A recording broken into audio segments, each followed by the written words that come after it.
The challenges of this era are massive.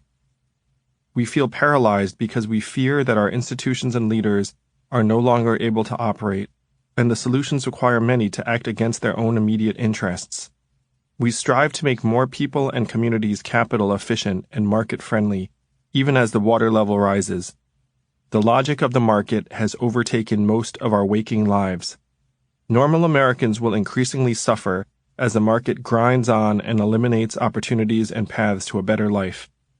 A majority of the technologists I speak to are already 100% certain that the automation wave is coming.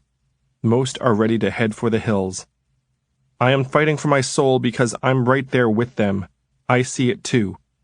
I see the path from here to there, filled with broken people and communities, and a society torn apart by ever-rising deprivation and disability.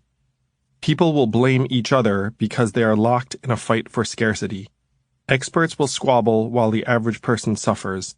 Families will deteriorate into dysfunction. Children will come of age with no real hope of a better life and with institutions selling them false promises. The age of automation will lead to many very bad things, but it will also potentially push us to delve more deeply into what makes us human. I have lived in Manhattan, Silicon Valley, and San Francisco while working in Providence, Detroit, New Orleans, Cincinnati, Las Vegas, Baltimore, Cleveland, Philadelphia, Pittsburgh, St. Louis, Miami, Columbus, San Antonio, Charlotte, Atlanta, Nashville, Birmingham, Denver, Kansas City, and Washington, D.C. I have been in the room with the people who are meant to steer our society. The machinery is weak. The institutionalization is high. The things you fear to be true are generally true. Through all of the doubt, the cynicism, the ridicule, the hatred and anger, we must fight for the world that is still possible. Imagine it in our minds and hearts and fight for it, with all of our hearts and spirits.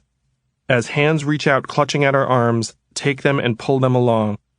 Fight through the whipping branches of selfishness and despair and resignation. Fight for each other like our souls depend on it. Climb to the hilltop and tell others behind us what we see. What do you see? And build the society we want on the other side. The rest of you get up. It's time to go. What makes you human? The better world is still possible. Come fight with me.